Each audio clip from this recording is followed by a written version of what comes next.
Bonjour mes frères et sœurs, j'espère que chacun d'entre nous s'est bien réveillé par la main puissante du Seigneur. Nous voici encore sur la plateforme Pain de Vie pour notre méditation du jour. Avant vraiment d'y entrer, nous allons rapidement nous chauffer un peu dans la louange. Que le Seigneur nous bénisse et que sa puissante main soit notre partage. Et on y va. Car j'ai la victoire, Jésus.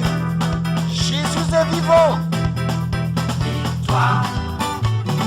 Il est ressuscité. Victoire. Jésus est vivant. Il est ressuscité. Victoire. Jésus est vivant. Il est ressuscité. Victoire. Emmanuel est vivant. Il est ressuscité. Victoire. Il est ressuscité. Victoire. Il est ressuscité. Victoire. Ressuscité. Il est ressuscité. Victoire. Ressuscité. Il est ressuscité. Jésus est vivant, il est ressuscité. Je n'aurai jamais, jamais peur. Je n'aurai jamais, jamais peur. Je n'aurai jamais, jamais peur. Je n'aurai jamais, jamais peur. Je n'aurai jamais, jamais peur. La pluie et le vent souffleront.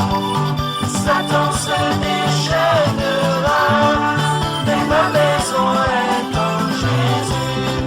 Je n'aurai jamais, jamais peur.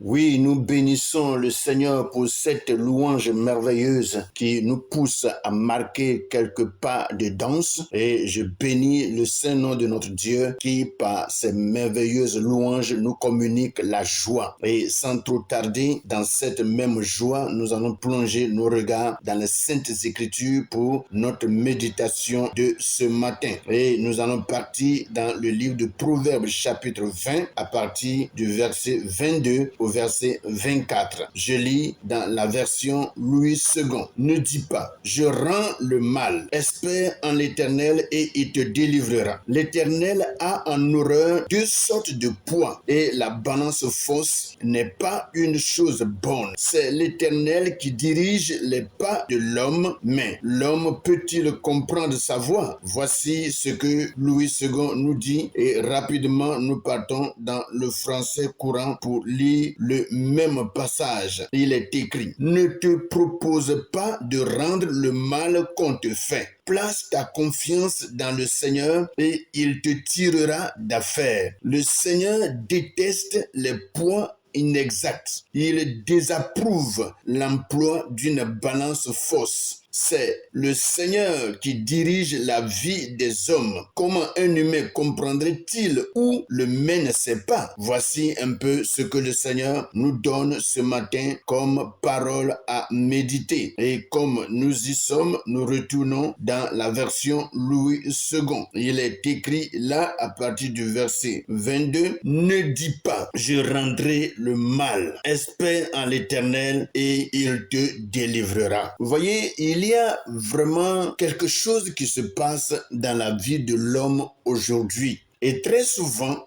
et lorsque vraiment quelqu'un nous fait un mal et que cela vraiment a beaucoup touché notre cœur, nous sommes beaucoup tentés à lui rendre le même mal. Nous sommes beaucoup tentés à lui faire le mal qu'il nous a fait et nous nous disons ceci: si c'est vraiment bien de faire ce mal à son prochain, il faut que ce dernier aussi vive ce mal pour s'en rendre combien de fois il a fait mal à mon cœur. Vous voyez? Et très souvent, on se venge au lieu de laisser Dieu nous venger. Or, la Bible dit: à moi la vengeance, à moi la rétribution, et l'Éternel jugera son peuple. C'est Dieu en réalité qui nous venge. Et lorsque l'homme lui-même veut se venger, des fois, nous commettons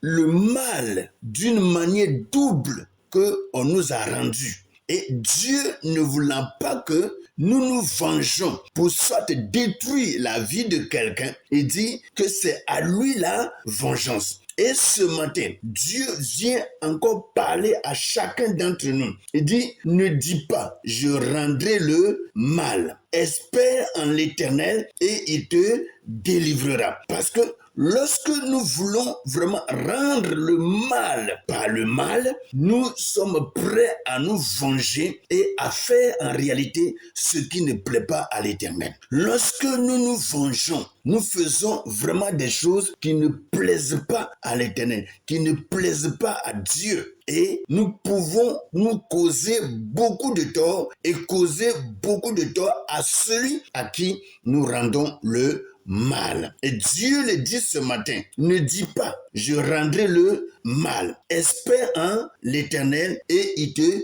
délivrera. Pourquoi Dieu dit il te délivrera? Au moment où tu as pris la position de rendre le mal qu'on t'a fait, alors automatiquement il y a un esprit qui te saisit. C'est cet esprit que nous appelons l'esprit de vengeance. Or, lorsque cet esprit vient à te saisir, ce que tu t'en vas faire, ça sera pas du bien. Ça sera pas du tout du bien. Et c'est pour cela, mes frères, lorsque nous voulons le mal par le mal, c'est dans la colère, c'est dans la nervosité, vous voyez? Et c'est dans la méchanceté que nous partons le faire. Dieu, ce matin, veut vraiment nous faire sortir de là. Comprenons vraiment cette parole. Et si quelqu'un d'entre nous, ce matin, a pris la décision de rendre un mal par un autre mal que on lui a fait, mon frère, ressaisis-toi. Remets-toi entre les mains du Seigneur et laisse le Seigneur te défendre au lieu de te défendre toi-même. Alléluia. Laisse le Seigneur te défendre au lieu de te défendre toi-même. Car il est dit, ne dis pas, je rendrai le mal. Espère en l'Éternel et il te délivrera.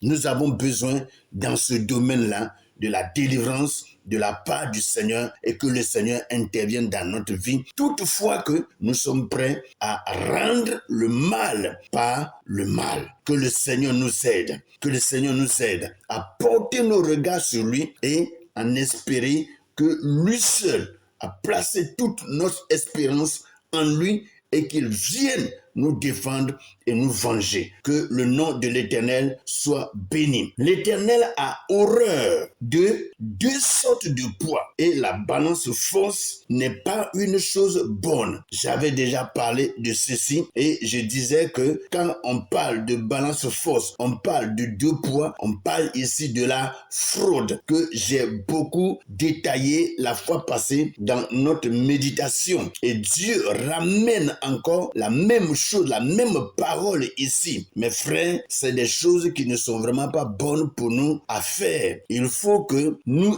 évitons vraiment la fraude, nous évitons la tricherie pour que les bontés de l'Éternel soient notre partage au nom de Jésus. Il dit, c'est l'Éternel qui dirige les pas de l'homme. Mais l'homme peut-il comprendre sa voix? L'homme peut-il comprendre sa voix? Et lorsque nous allons un peu dans le français courant nous dit quelque chose vraiment de très clair. Il dit, c'est le Seigneur qui dirige la vie des hommes. Mes frères, est-ce que nous pouvons comprendre ceci? Notre vie n'est pas dirigée par nous-mêmes. Si notre vie est dirigée par nous-mêmes, vous allez voir que sur cette terre-là, l'homme va jamais vouloir mourir. Est-ce que vous voyez? Parce que ce serait là nous-mêmes qui contrôlons notre vie. Mais comme notre vie est contrôlée par Dieu, c'est Dieu qui décide de toutes choses. Vous voyez, on dit, c'est le Seigneur qui dirige la vie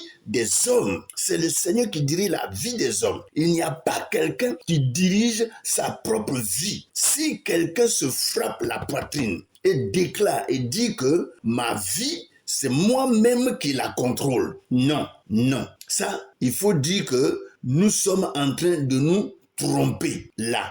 Lorsque nous commençons à dire de telles choses, la vie que nous avons ne nous appartient pas. Et c'est Dieu qui vraiment dirige notre vie. Et il est dit, comment un homme comprendrait-il ou le même ne sait pas? Vous voyez, véritablement, lorsque quelqu'un se lève le matin et il dit, je vais dans tel endroit, des fois, Nous ne savons pas si on va arriver ou bien si on ne va pas arriver. Mais quelquefois, dans notre conscience, on est sûr que là où on va arriver. Mais des fois, il y a des choses qui se passent en chemin. Il y a des choses qui se passent en chemin où tu voudrais arriver, tu n'arrives pas et tu te retrouves dans un autre endroit. Comment l'homme comprendrait-il où ses pas le mèneraient? Comment l'homme peut comprendre cela? L'homme ne peut pas comprendre. Vous voyez? Et c'est là que nous pouvons voir la puissance de Dieu, la main puissante de l'Éternel qui dirige nos pas. Sans la main de Dieu, là où nous avons décidé d'arriver, nous ne pouvons pas y arriver. Laissons Dieu diriger nos pas, diriger notre esprit, diriger nos pensées et tout notre être entier sera en pleine bénédiction. Alléluia. Dieu là, il est trop bon et on ne s'amuse pas avec lui. On ne s'amuse pas avec